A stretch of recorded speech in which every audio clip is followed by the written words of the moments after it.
Buen día a todos, espero estén súper bien. Y aquí estamos Daniela Linares y Mariana Vargas, que les vamos a hablar de forma entretenida, dinámica y un poco profunda de la delimitación de límites terrestres de Venezuela entre 1830 y 1941. Antes de entrar en materia, tenemos una serie de interrogantes que responder. La primera, la más obvia de todas, es ¿por qué debemos establecer límites? Y eso se responde con que luego de la separación de la Gran Colombia, uno de los elementos básicos, fundamentales, elementales, intrínsecos para considerarnos un Estado es tener un territorio. Pero, cuéntame, ¿cómo sabemos qué es nuestro y qué no es nuestro? ¿Cómo negociamos ese tema de esto es mío, esto es tuyo? No es tan fácil como un terreno de la abuelita. Pero sí necesitamos negociar con otros países para llegar a nuestra consolidación final. ¿Qué ocurre? Un Estado sin territorio no puede considerarse como tal. Sí, sabemos que hay excepciones en el derecho internacional, pero justo en esta época no funciona. Por lo cual es fundamental para nosotros en su momento y buscamos límites con Colombia, el Esequibo y Brasil. Un dato muy importante, muy importante es el tema de los ríos como límites.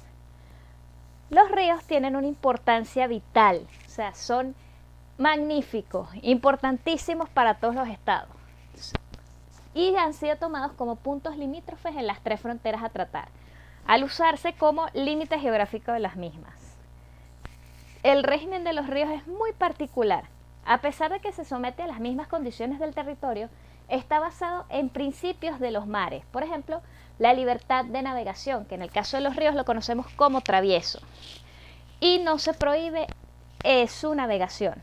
Entonces hay casos donde se negocia la navegación en los ríos y pueden ser nacionales, binacionales, internacionales y son bastante importantes, tanto en estas fronteras como en cualquier otra frontera.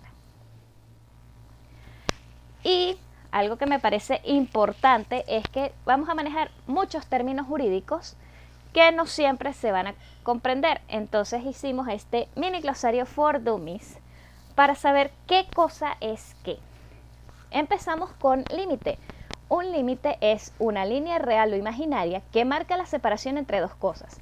Es lo que vemos en los mapas, las lineecitas así todas quebradas, eso es un límite. Mientras que la frontera es la zona de tránsito entre dos o más estados y sus culturas. La frontera se suele definir como un organismo vivo. ¿Por qué? Por el intercambio cultural, económico, histórico, político. Es muy grande, es muy fuerte y tiene su propia personalidad. Por eso un cierre de frontera afecta tanto a las personas que dependen de ella. El utis possidetis iuris es un principio de apropiación territorial que reza: como posees, seguirás poseyendo, y está basado en documentos históricos que le dan certeza. Básicamente, documentos escritos. Lo obtengo en la mano, puedo probarlo. Mientras que el utis possidetis facti es un principio de apropiación territorial basado en el verdadero uso y apropiación del territorio. Va más allá de un documento, no es nada más decir, tengo el terreno de la abuela, sino vivo en el terreno de la abuela, lo estoy remodelando, estoy produciendo en el terreno que era de mi abuelita. Esa es la diferencia. En una, mi prueba es el documento. En la otra es lo que yo estoy haciendo en el territorio. Y res nullius, muy importante, porque en el derecho internacional se conoce como aquel territorio que no pertenece a nadie y no tiene reclamación de propiedad previa, por lo que se permitiría su apropiación posterior. Es como llegar y decir, ¿de quién es esto? Aquí no hay nadie, esto no me aparece en los mapas de nadie, esto no aparece como territorio de nadie, ok, mío. Muy Robinson Crusoe, si nos vamos al caso. Tenemos también la prescripción, que es un medio de adquirir bienes o librarse de las obligaciones por el transcurso del tiempo, siempre que se sigan las condiciones de ley. Puede interrumpirse e inicia nuevamente. Es muy importante, sumamente importante que tengan en cuenta que puede interrumpirse e iniciar nuevamente. No es como la caducidad que vemos en el pan, el atún, la leche, que se vence el domingo. Si dice que se vence el domingo, se vence el domingo. La prescripción, si yo la interrumpo, inicia la cuenta desde cero. Luego tenemos los vicios de nulidad, que es la falta de valor, fuerza o efecto de una cosa por no estar hecha de acuerdo con las leyes, y debe alegarse antes de aceptar cualquier acuerdo. Los vicios de irritud son actos celebrados sin formalidades esenciales, por lo que no tienen fuerza ni aplicabilidad. Ataca la esencia del acto. Si los vicios de nulidad y los vicios de irritud se parecen igualito, ¿cuál es la diferencia, Daniela? A ver, cuéntame. Bien, en los vicios de irritud, el acto se dice que nace muerto. Es una corriente doctrinaria que te dice, el acto no existe porque desde el inicio no sirve. Mientras que en los vicios de nulidad, puedes tener un acto que nace válido, que si mientras se va desarrollando es que es viciado de nulidad. Entonces, al inicio del acto va bien y luego se tuerce. Es así un poco profundo, pero es la diferencia básica. Uno nace muerto y el otro se va dañando en el camino. Ahora vamos con infrapetita, que es dar menos de lo pedido al momento de llevar una controversia ante un juez o un árbitro. Infravires es ir por menos de lo establecido por el derecho. Ultrapetita es dar más de lo pedido. Y ultravires es ir por encima del derecho. La diferencia entre los vires y la petita es que los vires es muy técnico.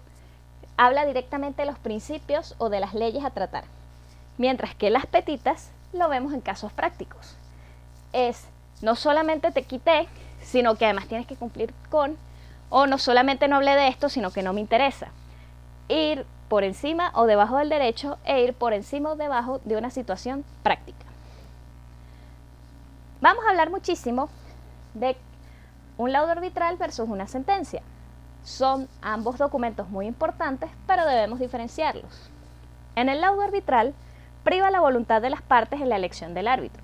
Tema a tratar, ley aplicable, temas a evitar, mientras que la sentencia tiene requisitos básicos, es igual a un formulario. ¿Qué pasó? Mariana me robó. ¿Qué te robó? Me robó un trabajo. Ok, ¿dónde te lo robó? En Caracas. ¿Cuánto valía el trabajo? $5,000. Yo voy llenando mi formulario y eso me determina el juez que va a conocer la controversia. Mientras que en el laudo arbitral, Mariana me robó un trabajo. No, yo no te robé nada. Bueno, que lo decida Brigitte. El laudo arbitral tiene preacuerdos entre las partes. Ok, con Brigitte nosotras vamos a hablar de esto, pero no vamos a tocar las notas. Mientras que en la sentencia, el proceso desarrolla los acontecimientos. El juez se da cuenta que Mariana no solo me robó el trabajo, sino que también me robó el novio. Eso se va anotando en el expediente. El laudo arbitral permite la confidencialidad. No cualquiera puede ver un laudo arbitral, mientras que en la sentencia rige el principio de publicidad de los actos y las partes, salvo excepciones taxativas, como por ejemplo cuando hablamos de menores de edad o de testigos protegidos. Cuando vamos a arbitraje tenemos una única instancia, es todo o nada, ahí se decide y listo. Mientras que en la sentencia tenemos el principio de la doble instancia, que viene acompañado de múltiples recursos de impugnación. Apelación, recurso aclaratoria, recurso de casación, recurso de revisión, amparo constitucional, etc. El laudo arbitral no posee ningún recurso, o lo acepto o no lo acepto. Cualquier tipo de vicio en un laudo arbitral debe denunciarse al momento para que no sea aplicable. Yo no firmo el laudo si hay algún vicio, mientras que en la sentencia, dependiendo del recurso que quieran utilizar, tengo lapsos de tiempo que me permiten identificar los vicios. 3 días para una casación, 5 días para una apelación, etc. En el laudo arbitral, el árbitro, debido al preacuerdo y a la voluntad de las partes, se limita a lo que ambas le plantean. Mariana me plagió un trabajo. Ok, yo, Brigitte, árbitro, voy a decidir.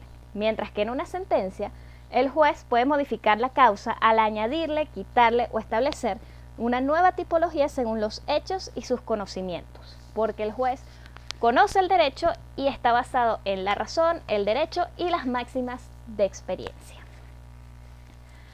Ambos documentos también tienen semejanzas.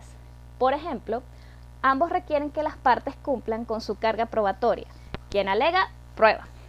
Si yo digo que Mariana me robó el trabajo, Yo tengo que demostrar que lo entregué primero, que se lo llevé en un pendrive, etc. Ambos poseen un carácter formal, tienen que cumplir con formalidades, deben presentarse por escrito y deben firmarse por las partes y los jueces o árbitros.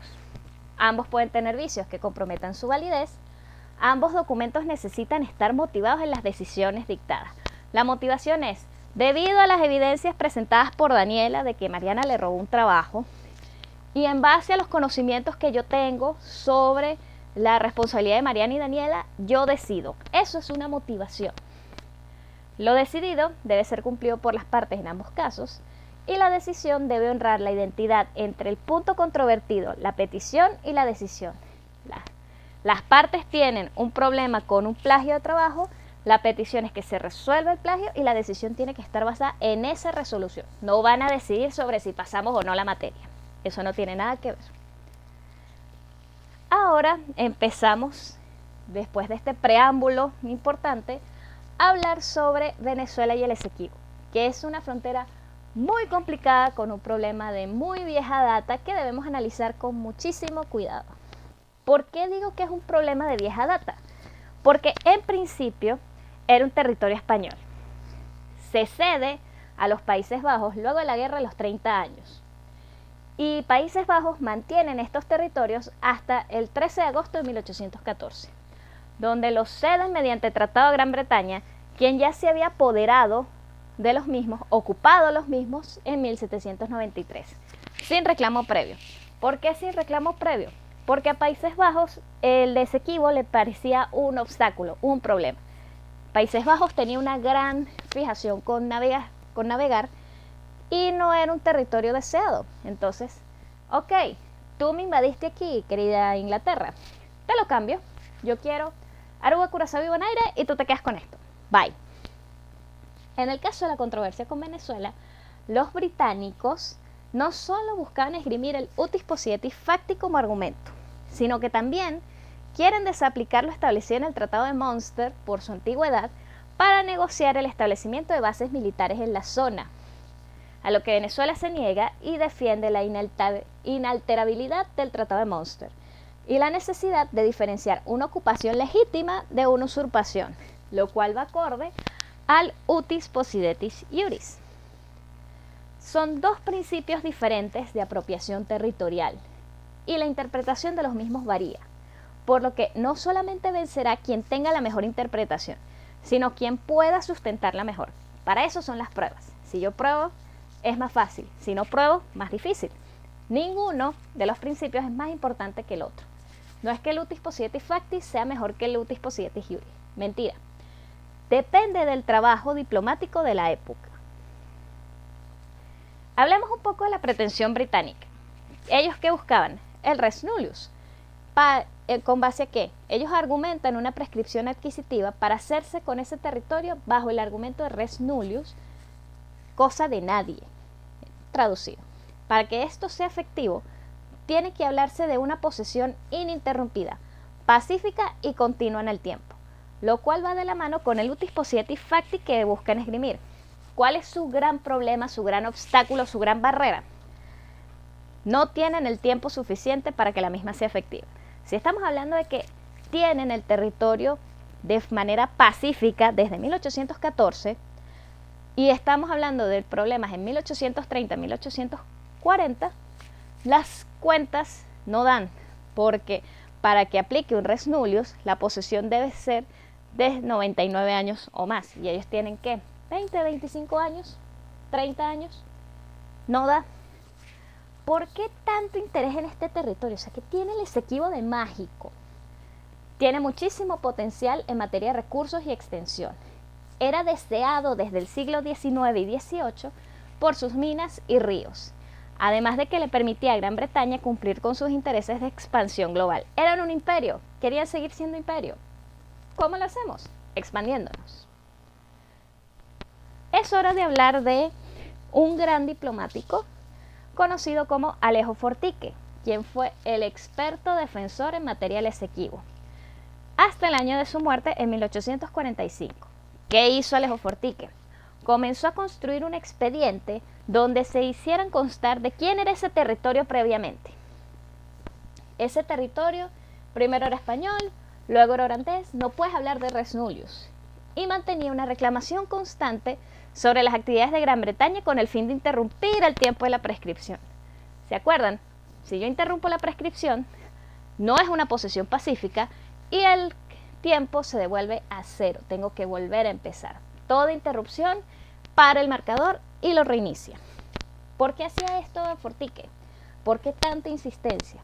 Porque él entendía, como estadista, que las pretensiones inglesas de dilatar cualquier tipo de acuerdo con Venezuela implicaban llegar a un conflicto donde Inglaterra usara su posición de poder en detrimento nuestro, para poder cumplir la prescripción adquisitiva necesaria por la falta de verdadera titularidad, además de crear y expandir asentamientos ingleses para alegar la aquiescencia o la falta de oposición en Venezuela. Por eso, cada protesta de Fortique funciona a nuestro favor, porque no estamos conformes con la situación.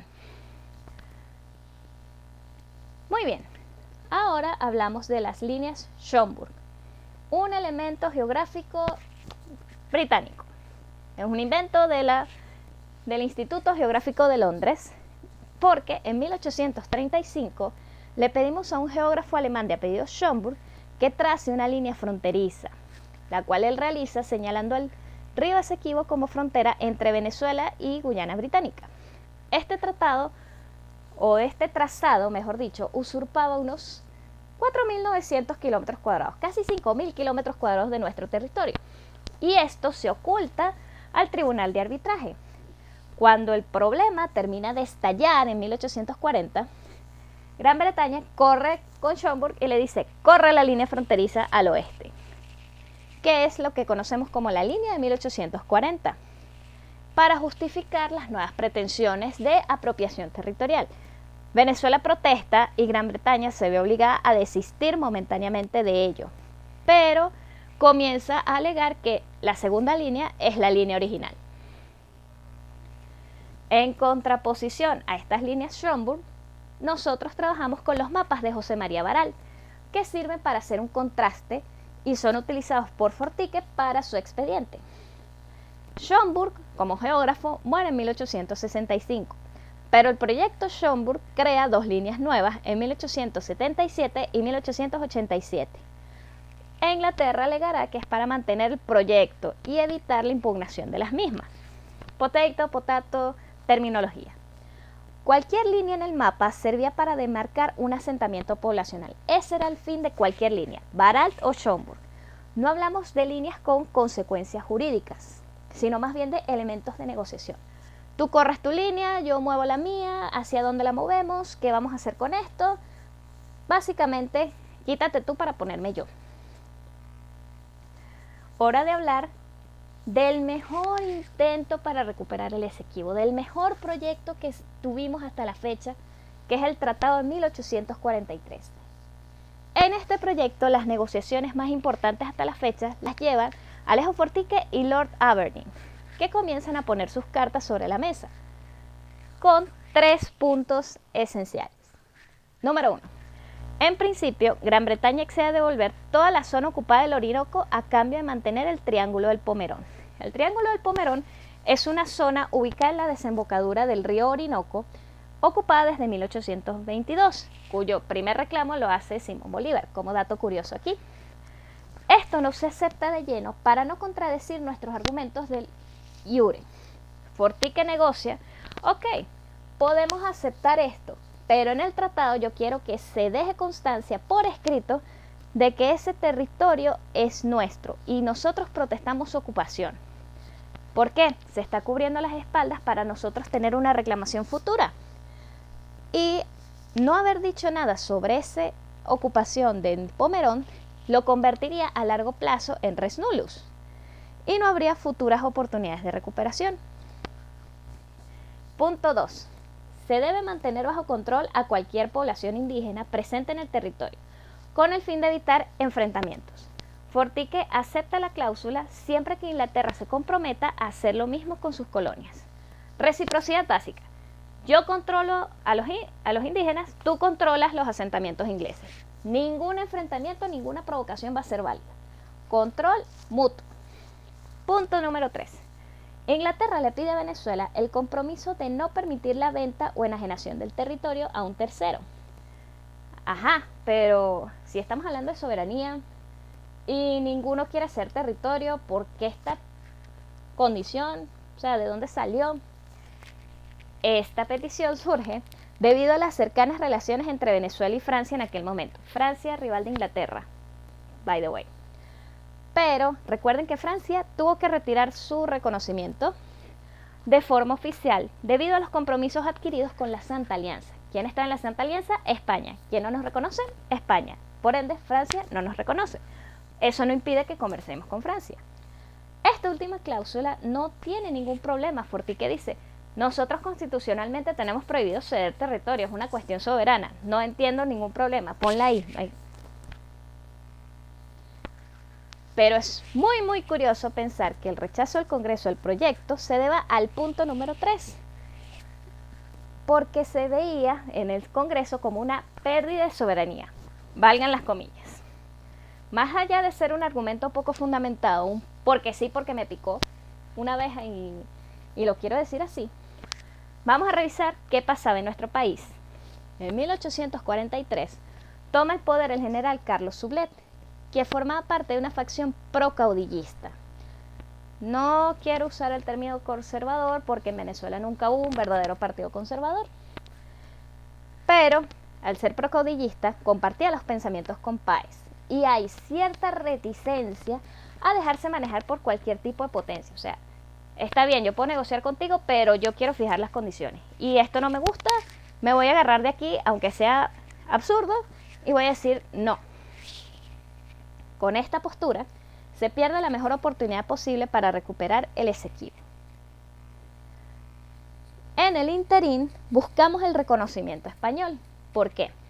Ese mismo año de 1843, los ingleses nos hacen saber que no tenemos títulos legítimos sobre el territorio disputado. Ok, estoy negociando contigo por ser condescendiente, eso era lo que nos decían. Pero quiero aplicar el res nullius por otro lado, porque si no tienes títulos aquí, no tengo por qué estar peleando contigo, sigue siendo cosa abandonada y puedo aplicar lo mío. ¿Qué hace esto? Corremos contra el tiempo para buscar el reconocimiento de España y tener alguna posibilidad de negociación, no solo jurídica, sino equitativa con Londres. España, en 1845, accede a firmar el Tratado de Reconocimiento y Paz, como una forma de eliminar cualquier problema. Ya somos naciones hermanas, ya estamos en paz, todo bien por aquí. Y cede todos los derechos a Venezuela. No solo nos da fuerza para la lucha contra la Gran Bretaña, sino que posteriormente logra que los demás miembros de la Santa Alianza comiencen a reconocernos. Y tenemos una inserción ligera, torpe, pero inserción al fin y al cabo en el sistema internacional. Alejo Fortique muere en 1845 y con él se va ese impulso, ese empuje para negociar de forma directa y activa con Gran Bretaña. Es un toma y dame que tenían y se pierde. A partir de su muerte comenzamos a contradecirnos diplomáticamente y vemos cómo nos despojan paulatinamente de nuestra fuerza a la hora de reclamar, poniendo en entredicho todo lo que aspiramos y todo lo que habíamos logrado. Para evitar nuevas usurpaciones, Venezuela en 1850 acepta un nuevo modus vivendi, donde ambas naciones, abro comillas, se comprometen a no realizar agresiones o usurpaciones en el territorio, cierro comillas, hasta tanto se resolviera la controversia. Este tratado es el inicio de los problemas jurídicos para Venezuela, que lo firmamos por cansancio. Ya no tenemos a Alejo Fortique, no tenemos ese empuje diplomático, no tenemos esa experiencia diplomática, ya la hemos perdido y no podemos responder de forma efectiva, de forma equitativa contra las actuaciones británicas.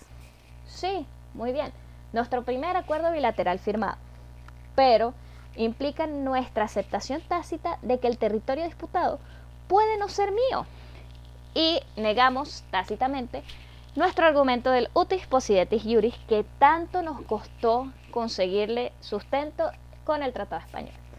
Es por decir, estoy en mi casa y Mariana llega y me invade. primero me invade un cuarto, pero luego se va apropiando del baño, la cocina, la sala, el comedor. Y yo, en lugar de poder pelear con ella y decir, tú no puedes hacer esto, tú te tienes que ir, comienzo a decir, bueno, probablemente la casa no sea mía sino tuya, a pesar de que yo estaba primero. Más o menos eso es lo que pasa en este caso. Es momento de hablar del sucesor de Fortique, al que yo digo pobre señor Rojas, porque pobrecito lo que le tocó resolver. Su nombre es José María Rojas y no tenía la fuerza ni la experiencia necesaria para mantener la misma línea de Fortique. Con él inician los baches diplomáticos y las contradicciones venezolanas en materia territorial con el Esequibo, porque empieza con un sí, pero no, pero tal vez. Vemos cómo nos van arrinconando cada vez más con ese tema. E incluso propone la fatídica línea Rojas en 1860, donde cedemos por completo el Esequibo. Es que, toma, llévatelo, déjame en paz. Es como si yo me quedo con el garage de la casa. ¿Qué presiones tenía este diplomático? ¿Tenía apoyo? ¿No tenía apoyo? ¿Qué pasó aquí? Pobrecito este ser. Lo que nos demuestra que éramos muy débiles internacionalmente.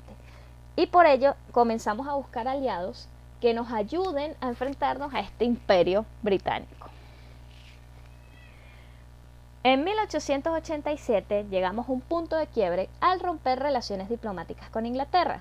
¿Por qué? Porque Inglaterra incumple el acuerdo de status quo de 1850. Ella continúa sus avances y que bueno, te cansaste, yo sigo. Seguimos sí, paramos no.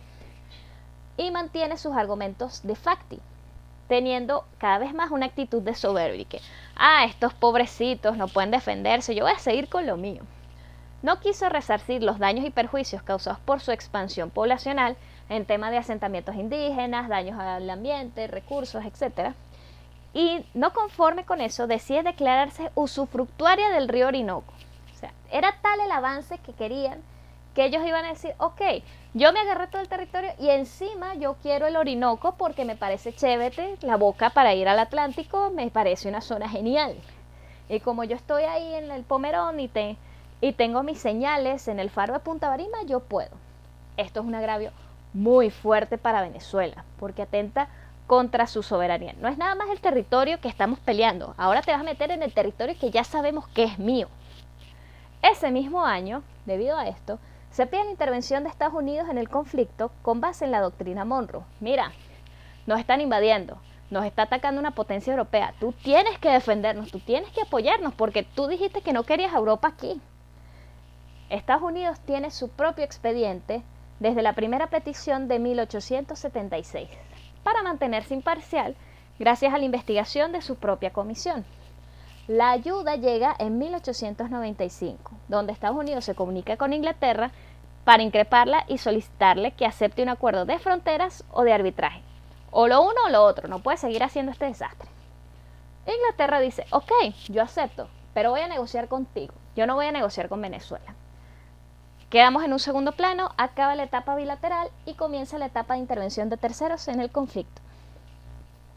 En 1897 también surge el Tratado de Washington, que se conoce como un preacuerdo arbitral negociado para resolver los problemas en relación al Esequibo, que buscaba un arreglo amistoso.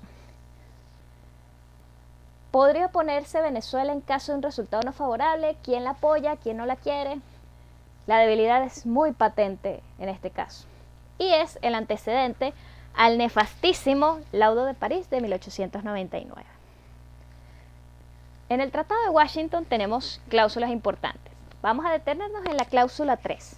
El tribunal investigará y se cerciorará de la extensión de los territorios pertenecientes a las Provincias Unidas de los Países Bajos o al Reino de España respectivamente, o que pudieran ser legítimamente reclamadas por aquellas oeste, al tiempo de la adquisición de la colonia de la Guayana Británica por la Gran Bretaña, y determinará la línea divisoria entre los Estados Unidos de Venezuela y esta colonia británica. No olviden esta cláusula, no se les olvide, tómenle screenshot, léanla, tatúenla en algún lado. Es en base a esta cláusula que vamos a identificar los vicios del Laudo de París. Llegamos al Laudo de París. Antes de entrar al documento, ¿qué tenemos que hacer? Teníamos las de perder, teníamos chance, no teníamos chance. Era complicado. ¿Qué había que hacer? Hay que elegir a los árbitros, un número impar para que siempre salga una decisión y se respete la presencia de un árbitro neutral. 3, 5, 7, un árbitro, siempre son impares. Empieza la controversia cuando hablamos del quinto árbitro, conocido como Frederick de Martens, un hombre brillante con enorme conocimiento en materia arbitral, pero se sabía su predilección por Inglaterra, su fanatismo por Inglaterra y su desprecio hacia los nuevos estados. No dudaba en llamarlos pueblos bárbaros. A pesar de ello, Venezuela lo acepta como quinto árbitro por ese reconocimiento internacional. Ese sistema lo reconocía y Venezuela buscaba ingresar a ese sistema consolidando su posición en todo momento. Es muy débil, no puede reclamar, no puede negociar en mismas condiciones. ¿Qué debo hacer? Ir aceptando poco a poco. ¿Motivar o no motivar? To be or not to be. Muy Shakespeare. ¿Por qué?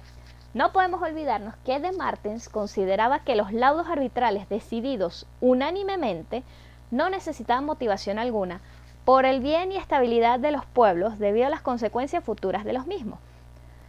Para la época no habían reglas, no habían los precedentes que tenemos actualmente, por lo cual motivar o no motivar no era un asunto tan controvertido como pudiera ser actualmente.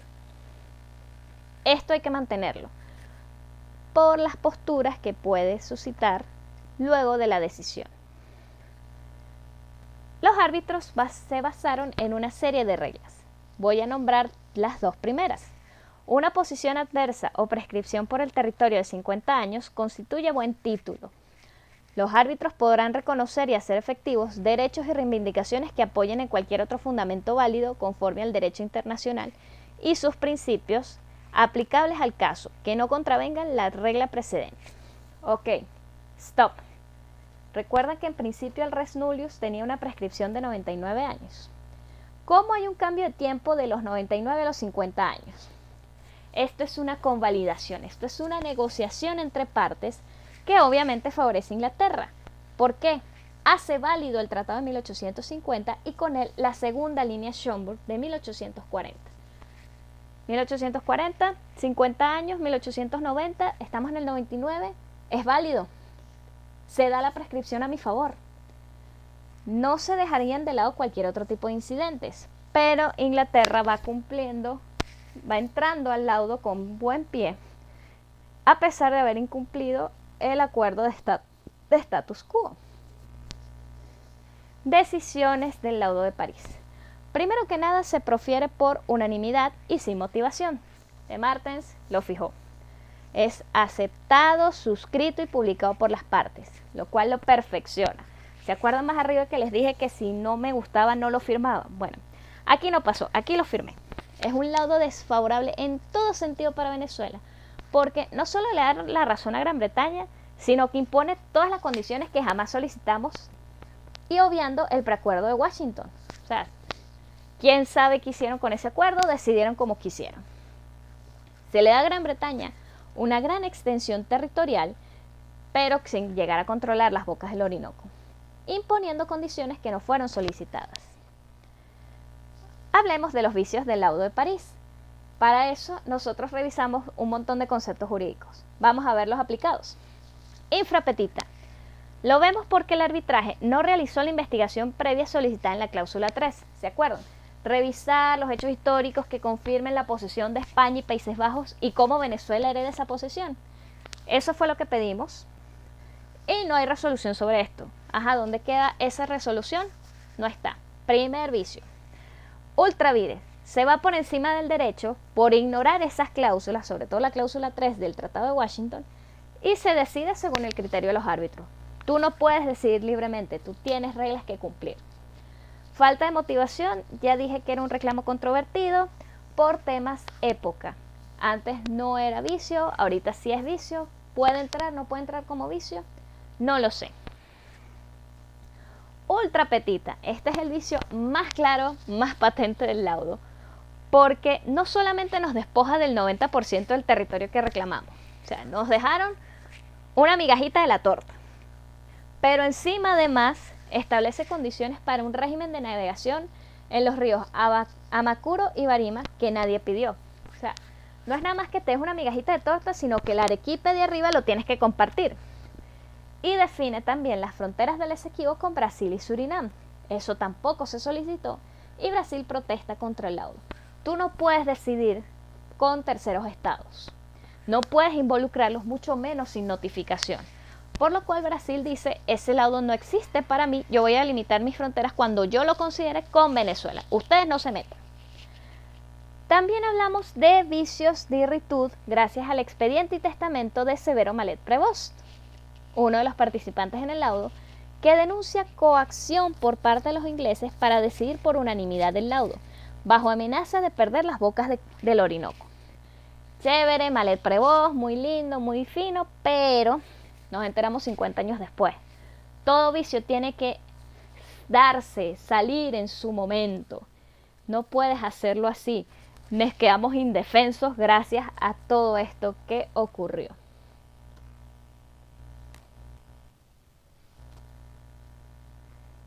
Y Mariana. Muy bien. Adelante, Dani. Mariana, te toca a ti. Cuéntame de Colombia.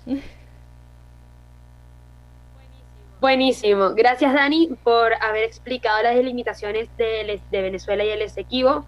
Sumamente importante. Las definiciones y el glosario de términos también fueron sumamente importantes y crearán una base para yo poder explicar el mío. Entonces, comencemos. Vamos a iniciar con dos nuevos estados que ya son reconocidos. Sin embargo, vamos a hablar un poco de lo que ya se ha hecho. Ya hablamos del problema que teníamos con el Esequibo, de limitaciones, ahora vamos a tener que negociar con los neogranadinos por los territorios. Hay que tomar muy en claro de que las tensiones creadas en 1830 por la separación, y que no son tan disminuidas en 1831, iniciará un trabajo diplomático tentativo entre estas dos naciones para poder delimitar su territorio. La primera, por así decirlo, el primer proyecto que se hizo fue el Tratado de Pombo Michelena de 1833. Este fue rechazado por Venezuela y hasta el sol de hoy muchos se arrepienten de esta toma de decisión de Venezuela en vista de que más adelante no vamos a ver un tratado que se asimile en lo que esto proponía. Vamos a tomar como segundo punto a consecuencia de esto, el acta de Cinemaica por parte de Colombia para aumentar sus reclamaciones.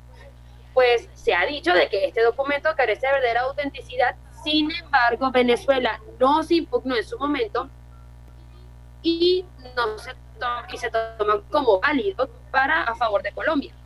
También en esta época vamos a tomar otro punto que nos va a ayudar a generar un status quo inicial, y es que en la época tenemos lo que llamamos la probatoria de Santander. Es nuestro tercer punto en la lámina. Esto establece de que el padre de Santander fue el último alcalde de San Faustino de los Ríos, y ello le da a Colombia el control efectivo de la zona. Pero sin embargo, otro punto que también a todos los venezolanos nos hace picar un poco es que Venezuela no hace ninguna reclamación, ni tampoco recaba pruebas a su favor. Es por ello que ahora nos vamos a ir en un contexto más político de ambas partes en la siguiente lámina. ¿Cuál es nuestro contexto? Pues nuestro contexto es que existe una problemática, ¿ok? Hay una problemática de la deuda externa acumulada entre el periodo de la Gran Colombia para ambos países, ¿ok? Y esto, pues, lo que delimitaba es que ahora hay un compromiso en pro de cumplir el reconocimiento internacional. Debemos de tomar en cuenta de que también se tiene una gran extensión territorial por definir con una geografía y topografía variable que puede disputar su delimitación. Tomemos en consideración la geoestrategia, donde ambos países están pensando en qué puede ser de ellos, y tenemos un debate exhaustivo de parte de ambos, ya que estaba pasando lo que sucedió con el Esequibo. Nadie quería perder, todos querían ganar. Vamos a mencionar unos puntos de controversia de delimitación. Primer punto, Cabo de la Vela de la península de La Guajira. Segundo punto, San Faustino de los Ríos, el que acabamos de hablar con el padre Santander. Nuestro tercer punto es el Orinoco. Bien, el Orinoco lo vamos a hablar más adelante y se va a notar su interés de parte, sobre todo de Colombia, para que este pueda ser navegado por ellos y que sea, pero sin embargo es territorio venezolano navegable, mucho interés llamado de parte de Colombia para poder también tener un tipo de imposición sobre este río. Y por otra parte tenemos el Amazonas, con problemas de comprobación geográfica. Vamos a tocar estos puntos más adelante en las próximas láminas. Los acuerdos previos a 1891. Habíamos mencionado el Tratado Pombo-Michelena de 1833 y hablamos de que había sido rechazado por Venezuela y su Congreso. Este da pie, 11 años después, a el comercio de navegación y amistad entre Colombia y Venezuela, donde extendiera la libertad e igualdad de derechos de navegación de buques entre ambos países. Tenemos un tercer punto, que es el Tratado Guzmán-Murillo de 1874, donde las aspiraciones de Colombia sobre el Orinoco son explicadas, pero más allá de eso son tocadas en el tratado. Y en el Tratado de 1881, logrado por Arocemeda, donde ambas naciones establecen relaciones diplomáticas y se comprometen a llevar la controversia a un arbitraje con el rey de España. Y se cumple en 1883. Debemos de tomar en consideración lo que había mencionado Daniela anteriormente, donde un laudo arbitral es un preacuerdo entre las partes. Entonces, ambas partes están de acuerdo en ir a este laudo y poder negociar su territorio. Bien, ¿qué sucede? Vámonos primero a lo que tocan en este arbitraje de España. El primero es que este arbitraje van a hablar de razones históricas y de origen de ambos países. Muy bien, ambas partes van a alegar el iure. Por lo tanto, es un arbitraje sencillo que se permite a la interpretación del principio de utis possidetis iure, además de que está buscando una tradición administrativa colonial que fue aceptada anteriormente por España. El rey retrasa un tiempo su decisión debido a que establece que a ambas partes les falta pruebas para el poder arbitrar. Sin embargo, este no es tomado en consideración por Venezuela y ello lo que hace es que le da cierto beneficio a Colombia, ya que Colombia pudo entregar cierta responsabilidad y carga probatoria. Entonces, dando de que esta, por así decir, esta balanza fuese más hacia el favor colombiano que Venezuela. Ahí vamos a ver una espinita que más adelante va a ser muy difícil de sacar. Entonces, es donde comienza nuestra próxima lámina y decimos, ya va a haber una interrupción de decisión, ¿o qué vamos a hacer? No es ninguno de los dos. ¿Qué sucedió? Pues en esto lo que pasa es que el rey español fallece. Y cuando este fallece, la nación europea llega a pedir la ratificación de su puesto como árbitro. Sin embargo, el puesto, lo que se va a tratar de debatir es que se va a aceptar, porque como es como una persona, el rey como persona o la corona como institución, ¿a quién le vamos a hacer caso? ¿A quién debemos de sustituir? ¿Qué debemos de hacer? Ambas partes no solo ratifican la elección de que España como árbitro, sino que también le amplían las facultades a este para subsanar la falta de pruebas que ambos países no logran entregar. Por lo que hablamos de un árbitro que, vaga la redundancia, arbitra y decide conforme a sus conocimientos, raciocinios e información aportada por las partes en el momento indicado.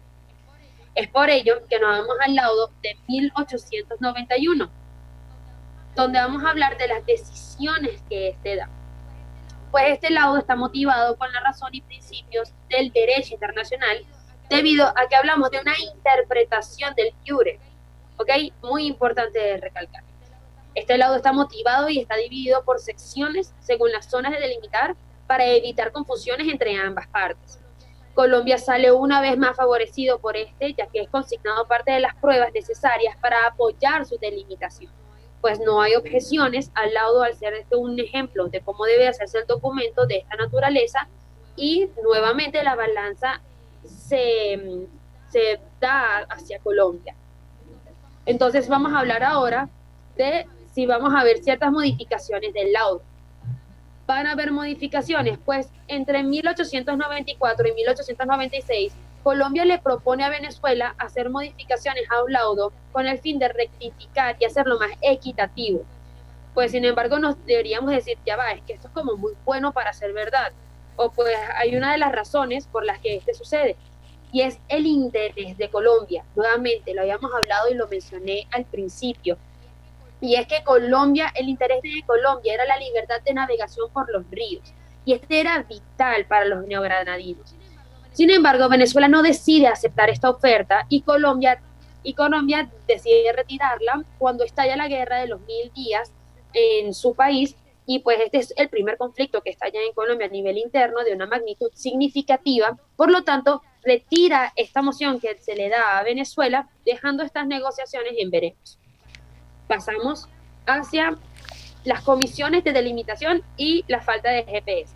Muy bien, vamos a iniciar a plasmar todo lo que se acordó en el laudo. Ya que Colombia decide negociar, Venezuela no lo acepta, sucede el conflicto de los 1000 días en Colombia. Muy bien, ese status quo inicial ya lo tenemos reiterado.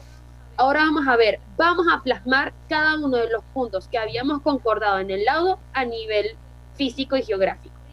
Primer punto, tenemos a La Guajira, tenemos la línea de las sierras de Perijá y del Motilones, tenemos a San Faustino, la línea de Serranía de Tomá, línea de Sararé, Arauca y Meta, y la línea del Orinoco y del Río Negro. Súper importantes de mencionar. Vamos a pasar a las siguientes láminas para poder explicar a profundación. Pues vamos a decir lo siguiente. Se dice de que las comisiones no cumplieron sus órdenes de manera efectiva. ¿Okay? Se dice de que las reglas establecidas anteriormente no fueron cumplidas como se debía. Y esto era una previsión a tomar debido a que las dificultades geográficas de ciertas zonas, además de los problemas de ajuste de los mapas, pues quedaron anexadas en el laudo arbitral. Una controversia que tenemos en la búsqueda es la del paralelo 12. Es el punto inicial de la delimitación por el Cabo de San Román y la búsqueda infructuosa de los frailes. La comisión decide ignorar el artículo 8, así como lo establece nuestro segundo párrafo en la lámina, y establece que el punto de partida es Castilletes, que es mucho más abajo del paralelo de referencia y que no existía en los mapas de aquel momento. Pues mientras que los puntos cercanos a las cuencas hidrográficas se necesitarían más y serían más negociadas. Todo por un beneficio comercial por parte de las naciones y pues geoestratégico. Bien. Tenemos una protesta ante Suiza y el laudo en 1916. Pues al llegar en 1916 nos encontramos con Colombia. Y Colombia alega de que Venezuela está retrasando la ejecución del laudo por problemas que presentaban las comisiones de delimitación. Además de que no permitía la ocupación del territorio previamente demarcado. Es decir, concordaron en que el territorio era de cada quien, pero aún así este no había sido ocupado. Eso llamaba muchísimo la atención y era un punto de que se debía de tocar y debatir entre las partes. Por lo tanto, se lleva a una duda si un laudo podía o no ejecutarse parcialmente. Pues se acude a Suiza para poder determinar qué acciones poder tomar. Bien, las partes, una vez que deciden que deben de someter a revisión todos los puntos del laudo, estuviesen o no estuviesen en conflicto en aquel momento. Y a pesar de que la Comisión de Suiza incurre en una ultrapetita al decidir más allá de la duda planteada, se demarca lo siguiente. Primer punto, súper importante, se le da la razón a Colombia. Pues se le da la razón a Colombia en el tema de ocupación territorial. Dice que ya los puntos definidos deben de ocuparse. Segundo punto, se mantiene Castilletes como punto inicial de la delimitación, porque a pesar de que las protestas de Venezuela durante las decisiones se demostró su aquiescencia previa y el incumplimiento del artículo 8 en el laudo anterior, nuevamente le da ese beneficio a Colombia. Y pues ahora el río Orinoco se vuelve binacional. O sea, Colombia terminó obteniendo lo que tanto quería. Es decir, sus negociaciones plantearon su meta y pelearon por ella, y pues nuestros errores fueron sus victorias. Este fue ejecutado en 1922. Para 1939 tenemos la firma de un tratado especial. Para los internacionalistas, 1939 es un año algo emocionante. Pues nuevamente comienza una guerra mundial. Ojo, emocionante en el área de estudio, ¿ok? Pero inicia esta guerra mundial. Muy bien, ¿qué es lo que tenemos que tomar en cuenta? Ok, Colombia y Venezuela se ven y dicen, ya va, vamos a tomar algo muy, muy en cuenta. Uno, estamos vulnerables porque aún así nosotros no tenemos ya delimitado qué es de quién y cómo y cuándo y por qué, porque aún así tenemos ciertas discordias. Europa está en llamas. Estamos viendo de que hay países que nos están llamando como aliados, hay países que deben de necesitarnos. Vamos a hacerlo inteligente, vamos a firmar un tratado bilateral de solución de controversias siguiendo la doctrina de Wilson de conciliación. Un punto a favor para las dos naciones. 20 puntos para Colombia, 20 puntos para Venezuela. Esto fue sumamente importante, ya que su objetivo era prevenir la guerra entre ambas naciones y así formular cómo solucionar eventuales problemas que pudieran surgir entre ambos países, ya que también este mismo tratado permitía poner en duda y consultar ante el tribunal la eventual falta de voluntad de una de las partes de solucionar la controversia. Claramente ahí vemos dónde es que Colombia metió la mano, viendo los antecedentes que ya he hablado, y pues se sacuden en argumentos de soberanía y supervivencia económica, es decir, navegación de ríos, es decir, sea territorio para siembra, etcétera. 1941, año de oro. Tenemos fin de las delimitaciones terrestres. Pues ya tenemos la condición de 1939. Pues se le da la capacidad al tribunal no solo de dictaminar si hay o no hay una verdadera obstrucción, sino que también puede conocer el fondo del asunto en la última instancia. Pues la vigencia de este tratado es el que le mantiene a Venezuela y a Colombia permanentes negociaciones en relación. Es decir, gracias al tratado anteriormente mencionado, permite de que Venezuela y Colombia estén alertas de que, uno, ambas partes están en el mismo estatus, ¿ok? No es que una está por encima de otra, no, ambas estamos de acuerdo en lo que queremos, ambas no vamos a dejar de que a nadie se le olvide que esto está en delimitación y que esto está en debate y que aún así el laudo debe de cumplirse. Y también estamos conscientes de que ambos necesitamos poner de nuestra parte para que ésta pueda por fin verse plasmado física geográficamente. La delimitación terrestre llega a su fin con el Tratado de 1941, el Acuerdo de Borges Hill, que se da luego de aceptar las decisiones finales del laudo suizo sobre las acciones a tomar, donde llaman a un nuevo acuerdo de delimitación final reconociendo sus precedentes. Se reconoce nuevamente la libre navegación entre ambas naciones. Para mí esto es un punto para Gryffindor, súper importante, y Colombia lo logra. Vamos ahora con la delimitación de Venezuela y Brasil. Para muchos, ya que venimos de, voy a ponerlo entre comillas, una guerra entre Colombia y el Esequibo y Venezuela, cómo delimitar, no, que esto es mío, que esto es tuyo, vámonos a un laudo, no, vamos a ir a un laudo, no, yo te reclamo, yo te quito, tú me das. Ahora tenemos Venezuela y Brasil. Venezuela y Brasil no son para nada agresivos, esta es la delimitación más bella que puede existir. Vámonos con la primera lámina, que esto lo dice todo. Esta delimitación es poca pelea y muchísima topografía. Muy bien, punto importante. Esta delimitación, ¿okay? Va con límites históricos en gran parte por un acuerdo entre la corona española y la corona portuguesa en su momento. Aquí tenemos el Tratado de Madrid de 1750, al cual hablaremos de él más adelante. Sin embargo, vamos a mencionar de que el trazado de estos límites ha sido difícil, ¿okay? Debido a la topografía y lo deshabitado del territorio en cuestión, ya que se escoge la línea divisoria de las aguas en su mayor extensión, formada por las llamadas serranías. Pues como vemos en la foto, son sumamente difíciles de delimitar, pero más adelante vamos a ver por qué. Vamos a hablar un momento del Tratado de 1750, Tratado de Madrid de 1750. Este mantuvo su vigencia en las negociaciones entre Brasil y Venezuela, ¿ok? Para evitar controversias, ya que daba un antecedente pesado a la delimitación. El trazado es simple. Inicia desde la proximidad de la Piedra del Cocuy con una línea recta frontera geométrica hasta el Salto de Juá en el cañón de Marutaca y de ahí al Cerro Cupí.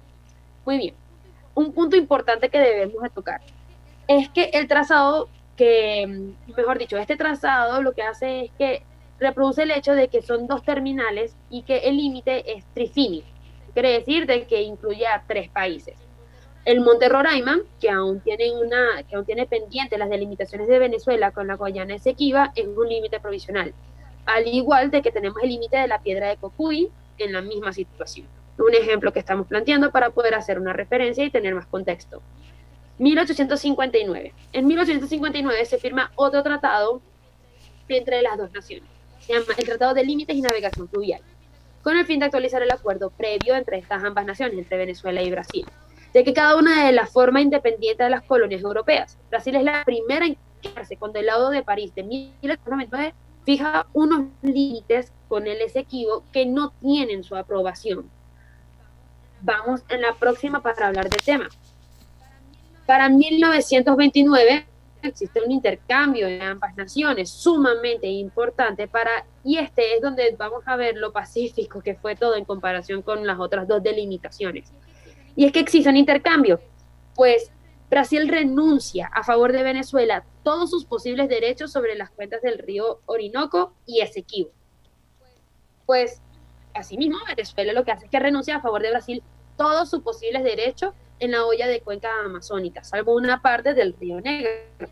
Y así es como termina de delimitarse la frontera entre Brasil y Venezuela, ya que vamos a tratar de hacer un paso.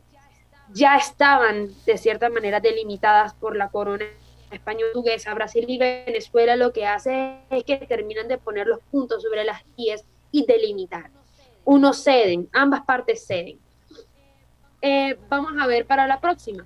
Ya tenemos entonces la delimitación entre Venezuela y el Esequibo, delimitación entre Venezuela y Colombia, tenemos una delimitación entre Venezuela y Brasil. Y entre todas, uno tiene ese espíritu nacionalista, esa llamita tricolor dentro de nosotros, y nosotros decimos, oye, pero ¿cómo es posible que Venezuela haya perdido tanto si hubiera tenido oportunidades? Si todos estos tres países o estos tres territorios han tenido mucho a su favor cuando nos habíamos puesto en la balanza. Entonces, a todos se nos ocurre esta pregunta: ¿por qué Venezuela no impugna o reclama alguna de estas decisiones? Entonces, aquí están. Nuestro primer caso. En el caso del Esequibo, por no denunciar los vicios al momento de reconocerlos y por firmar el laudo de París, perfeccionamos el laudo. ¿Okay? No nos quejamos, se queda. En el caso de Colombia, ¿qué sucede? Por no asumir las responsabilidades de la carga probatoria, eso nos quita un punto. Nuevamente, eso lo hablamos anteriormente. Nosotros lo que hacemos es que no asumimos las responsabilidades de la carga probatoria, nos hacemos un lado. Cuando comienzan y lo exponen, la balanza va hacia Colombia. Tampoco pedimos revisión ni impugnación de los actos, de los documentos como el acta de Sinamaica, que vienen, como mencionamos, a consecuencia de haber rechazado el acuerdo de Pombo Michelena. Y ahora tenemos de que pegamos de aquiescencia en diversas situaciones que luego pretendemos reclamar. Esto es un punto sumamente importante. Más adelante también Daniela se los profundizará. Sin embargo, esa ha sido la posición que tomó Venezuela en estos problemas internacionales de delimitación, y son las que nos hicieron caer en cierta desventaja en comparación con estos otros países que sí tenían metas y coordinación entre lo que se quería. Claro, en otras más, por así decir, puntos débiles que tuvimos, que actualmente podemos analizar y debatir. Sin embargo, vamos a mencionar estos tres. Bien, es muy triste, es muy deprimente, como dice Mariana, ¿por qué no hicimos nada? ¿O por qué no nos defendemos? ¿Qué pasó? Hay muchas razones para decir por qué actuamos por omisión, por qué no hicimos nada. La primera, los problemas internos debido a los conflictos constantes. Un caudillo se cambia por otro, cambia las leyes, estamos endeudados, guerra y conflicto y nos matamos y no hay producción y quemamos los campos, etcétera, etcétera. La población está harta y se juega mucho a políticas de gobierno y no políticas de Estado. No olvidemos del aumento constante, imparable de la deuda externa. O sea, eso no tenía nombre ni apellido, era imposible definirla con un número. Tuvimos una pobre inserción en el sistema internacional desde 1830. Yo diría que es una inserción muy torpe, probablemente Mariana esté de acuerdo conmigo, sumamente torpe, sumamente Totalmente. a los trancazos. Eso fue así como que un empujón, defiéndete. No tenemos unidad política y de verdadero análisis en la toma de decisiones. No se analiza qué es lo que pasa afuera. Estamos pendientes del tema interno. Páez se agarra tierras, Zulet se agarra tierras, los Monagas se agarran tierras y las fronteras no me interesa. Resuelvan, vean a ver qué hacen, no importa. Y debido al tema de la deuda, la falta de producción y todos esos problemas internos, no solo nos faltan recursos económicos, sino un verdadero conocimiento de las situaciones fronterizas que nos permita tener una efectiva representación de nuestros intereses a nivel internacional. Después de Fortica en el Esequibo, se perdió. Eso fue un desastre. Rojas hizo lo que le dio la gana o lo que pudo hacer. Con el caso de Colombia tuvimos un par de aciertos, pero los echamos para atrás. El caso de Brasil se delimitó menos mal gracias a los ríos y al tema selvático, porque si no seguramente hubiese sido otro desastre. Bueno, Mari, ¿qué podemos concluir? Dani, quería mencionar un punto muy importante en la anterior lámina de por qué no nos defendemos. Mencionaste lo de la falta de unidad política y a mí me parece de que concuerdo contigo y además debemos de añadir de que a Venezuela le faltó un pensamiento estratégico, le faltó alguien que pudiese analizar internamente las vísceras de la legalidad de lo que estaba sucediendo, entender de que lo que se cumplía y lo que no se cumplía y las consecuencias que nos Le podía faltó un traer. estadista. Eso no se hizo. El hecho de que Colombia dijo, sí, de que yo necesito Colombia dijo, ¿cuál es mi meta? Navegar. ¿Por qué? Porque eso me va a impulsar el comercio, porque eso me va a ayudar a la exportación e importación, porque eso me da una ruta más.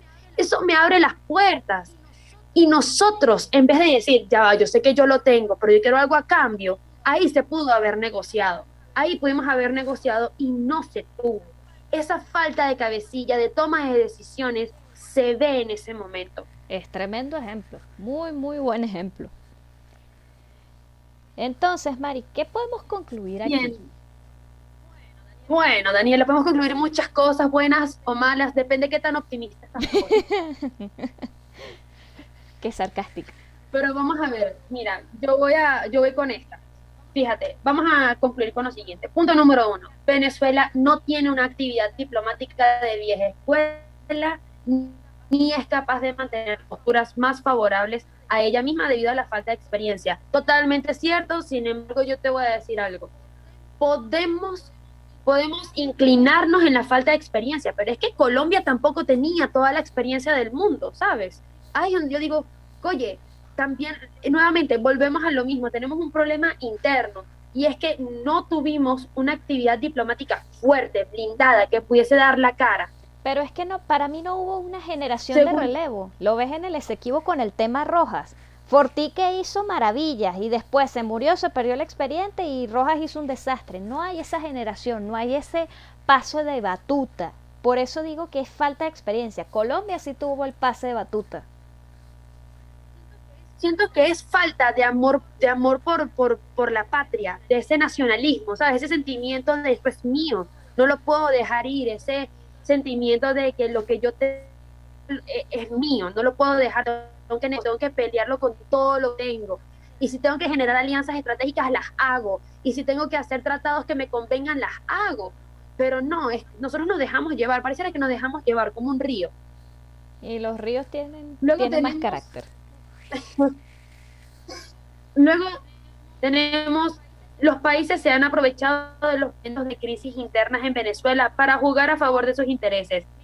Mira, no se puede debatir, esto es realismo puro y duro. Eso es totalmente cierto. Totalmente cierto. Cuando tú ves que un país está en un momento vulnerable y necesitas de él, ¡pum!, tú atacas. Como China con Latinoamérica. Igualito. Igualito. Yo necesito algo, yo voy directamente a ello porque sé que lo necesitan. Más adelante yo saco factura. Y bueno, eso fue lo que nos hicieron, a mi parecer. Lo siguen haciendo.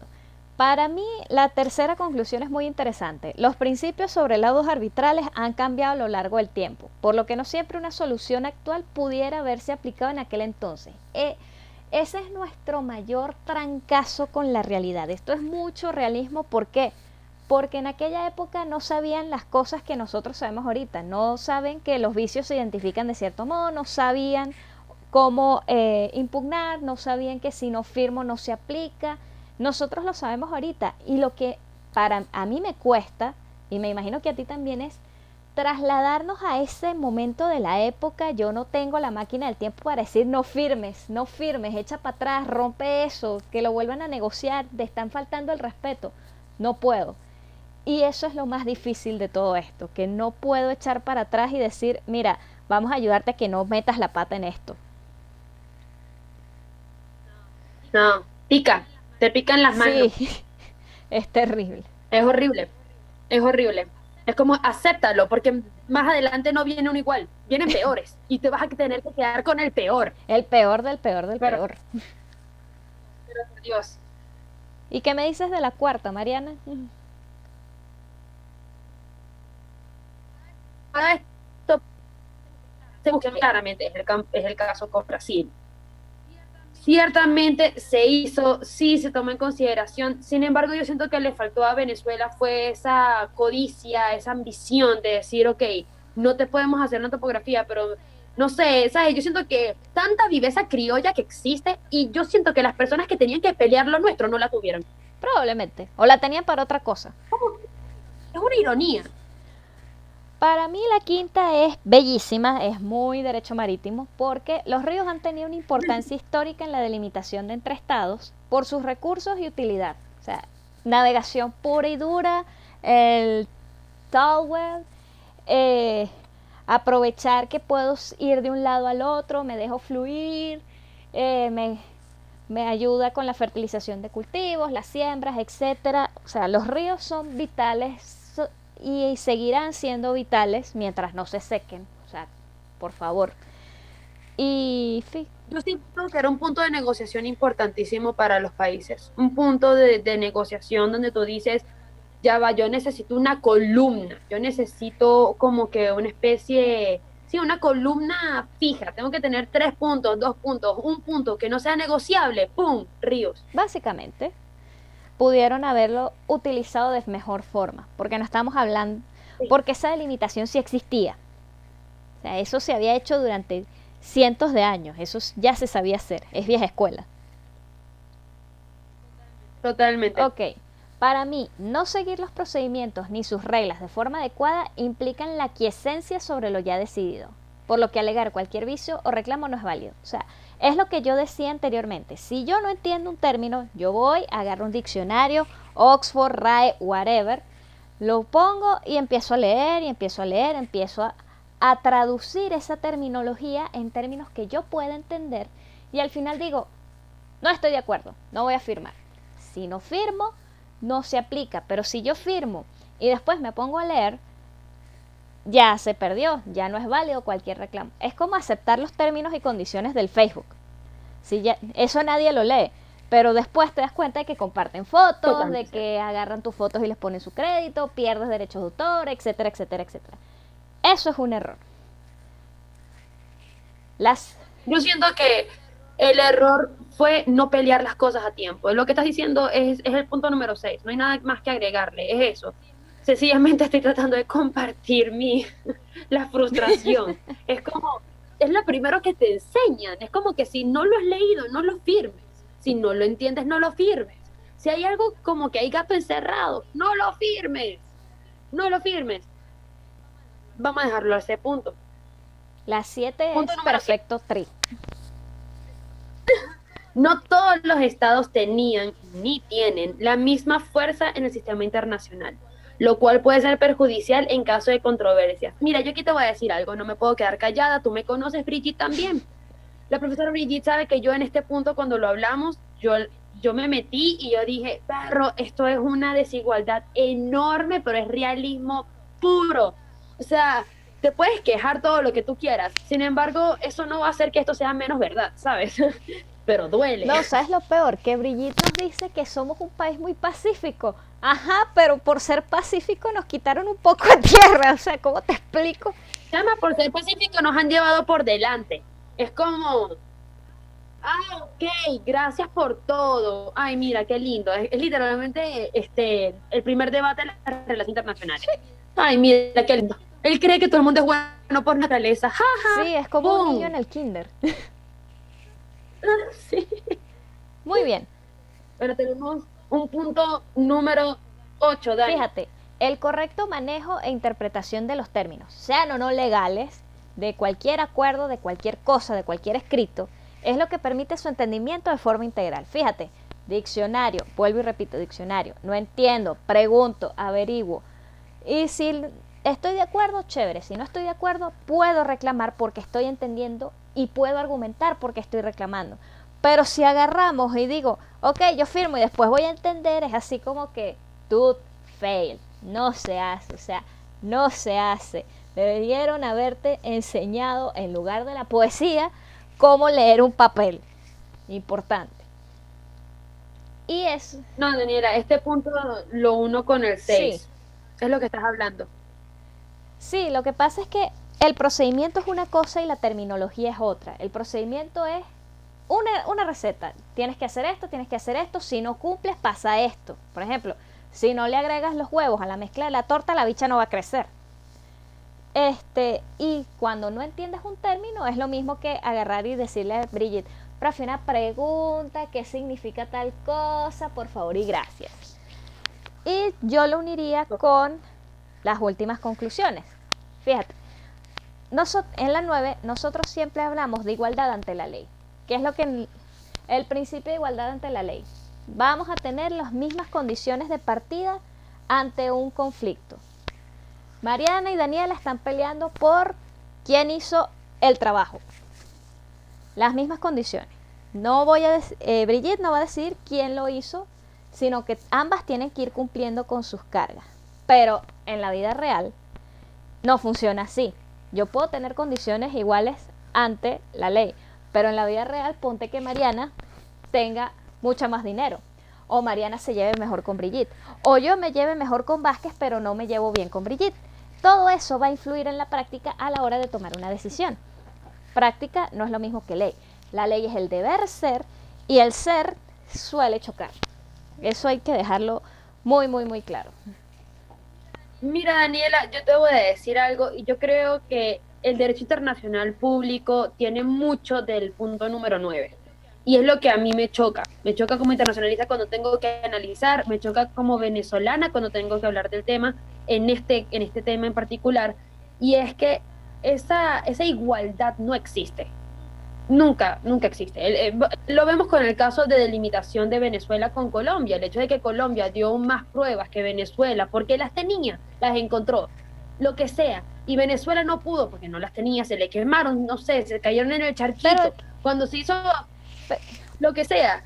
Pero eso tenía que haber de cierta manera haber dicho, ya va, pero es que el hecho de que me hayan entregado más pruebas, igual yo tengo que entender lo que está sucediendo y delimitar de manera igualitaria el territorio, porque sabemos lo que acaba de concluir, hay puntos naturales, vamos a hacer caso a los puntos naturales, vamos a llevarlo al laudo, vamos a hacer...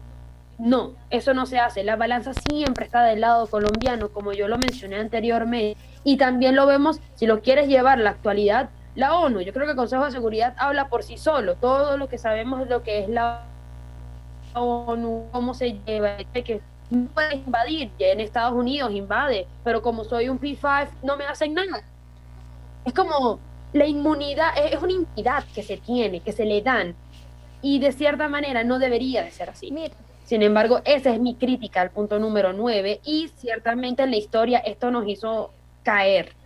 Tuvimos una fíjate, desventaja. yo tengo que diferir un poco contigo, sobre todo cuando hablamos del sistema internacional. Porque yo se los explicaba a los muchachos de ABAI y les decía, miren chicos, ¿qué pasa con el derecho internacional público? El privado es otra cosa. Con el público estamos hablando de un conjunto de principios imperfectos que tratan de regir un sistema internacional total y absolutamente imperfecto e injusto, pero que aún así exige la perfección del sistema.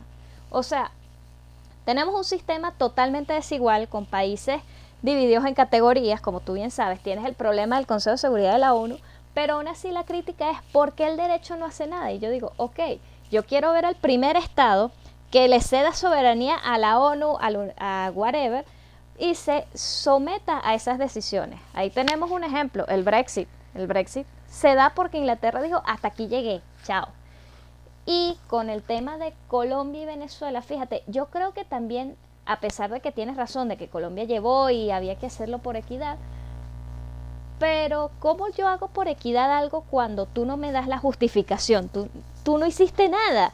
O sea, a Venezuela la representa a Colombia. O sea, ¿qué tan mal estás que te dejas representar por quien estás peleando? O sea, es como si yo me divorcio y yo voy a ser la abogada del divorcio.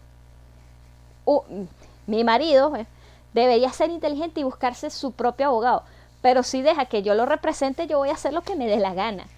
Y eso va con el punto número 10. En cualquier tipo de proceso, quien no cumpla con la carga de prueba cae en desventaja. Colombia tenía la ventaja, ¿por qué? Porque llevó las pruebas.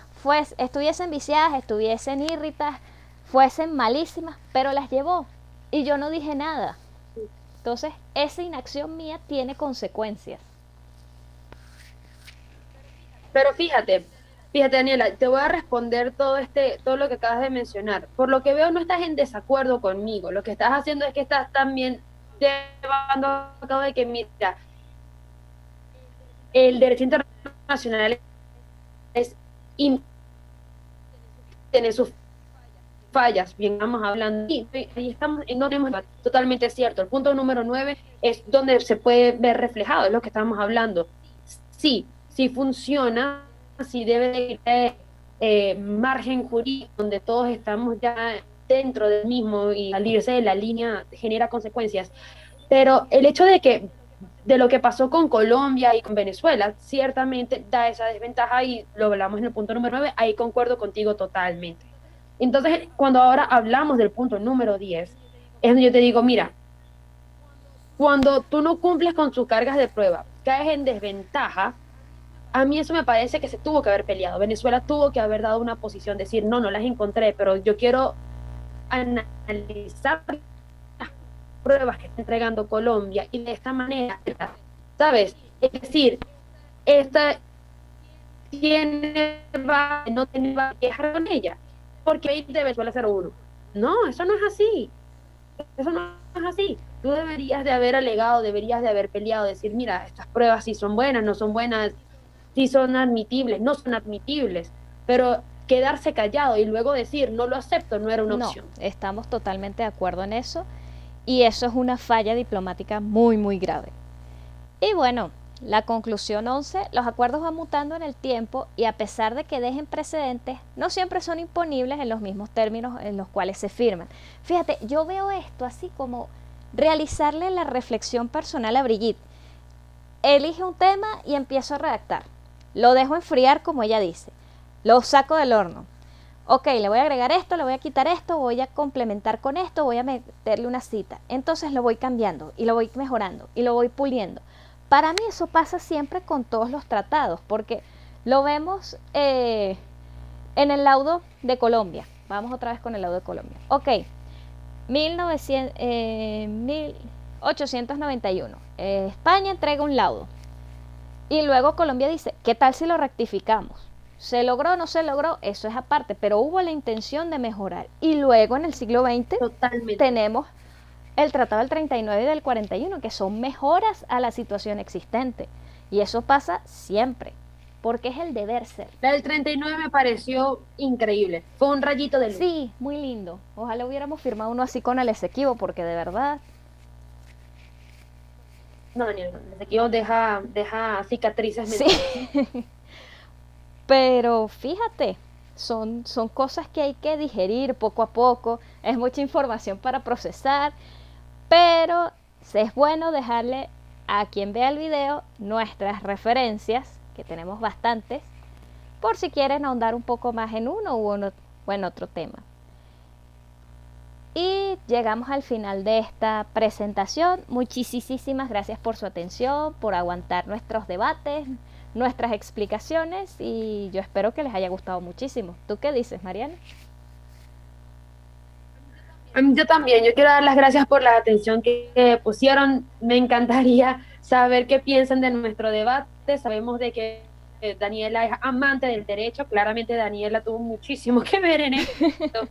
Daniela, hiciste un muy buen trabajo, el Esequibo quedó totalmente claro. Espero que nuestra delimitación con Colombia Sí, también haya muchos quedado puntos claro, al igual que estratégicos con Brasil, importantes, aunque mucho análisis realista. totalmente, no, no la puedes dejar de un lado. Brasil creo que fue el más llevadero, creo que fue el más fácil. No creo que nos llevamos 10 minutos en No Brasil, vale. gracias a Dios, gracias por los antecedentes y gracias por haber escuchado nuestro debate y nuestro intercambio de ideas. Muchísimas gracias.